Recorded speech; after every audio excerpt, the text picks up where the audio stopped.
하나님께서 호세아에게 이상한 명령을 하십니다. 다른 남자와 간음을 하고 떠나버린 아내를 다시 데려오라는 거죠. 하나님께서 왜 이런 가혹한 명령을 하셨을까요?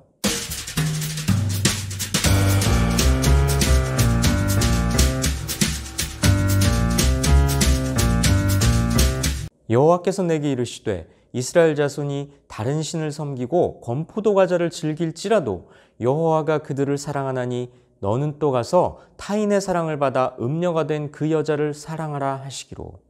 하나님께서 제일 가증스러워 하시는 게 우상숭배였죠. 그럼에도 이스라엘 백성들은 우상숭배에 사용되는 건포도 과자를 즐겨 먹을 정도로 우상숭배를 즐겨 했습니다. 그런데 그런 이스라엘 백성들을 향해서 하나님께서는 이렇게 선언하십니다. 이스라엘 자손이 다른 신을 섬기고 건포도 과자를 즐길지라도 여호와가 그들을 사랑하나니. 여호와 하나님께서는 당신을 배반한 이스라엘 백성을 그럼에도 불구하고 사랑하신다고 말씀하십니다.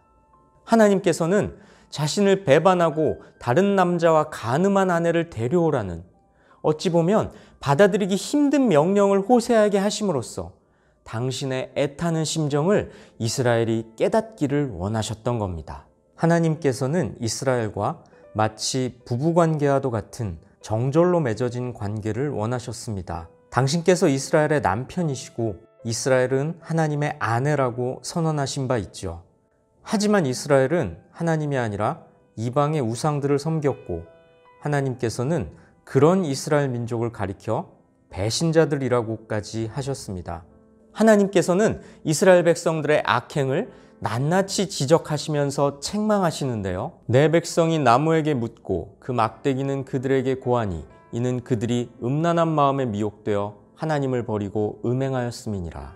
이스라엘 백성들은 여호와께 묻지 않고 나무로 만든 우상에게 물었습니다. 이것은 자신들의 주인이신 하나님을 버린 음행이었습니다. 그들은 산속에 산당을 마련해 놓고 우상에게 제사를 지냈습니다.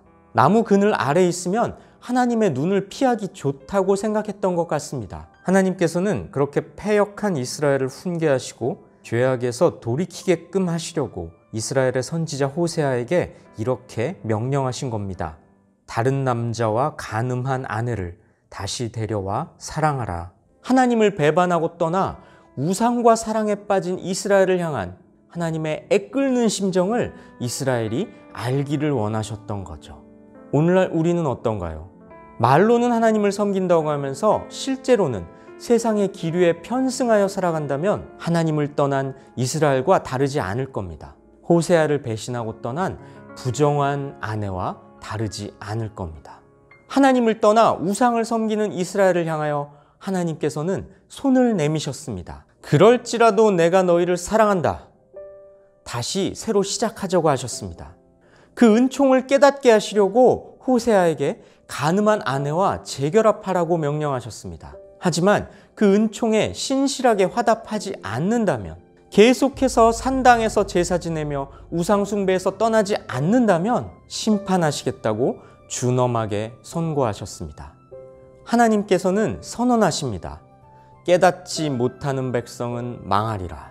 이스라엘을 향한 여호와 하나님의 경고는 오늘날 우리에게도 여전히 유효합니다. 우리가 돌아오기를 애타게 기다리시는 하나님의 요청에 믿음으로 화답하시기를 주님의 이름으로 축복하고 권면합니다.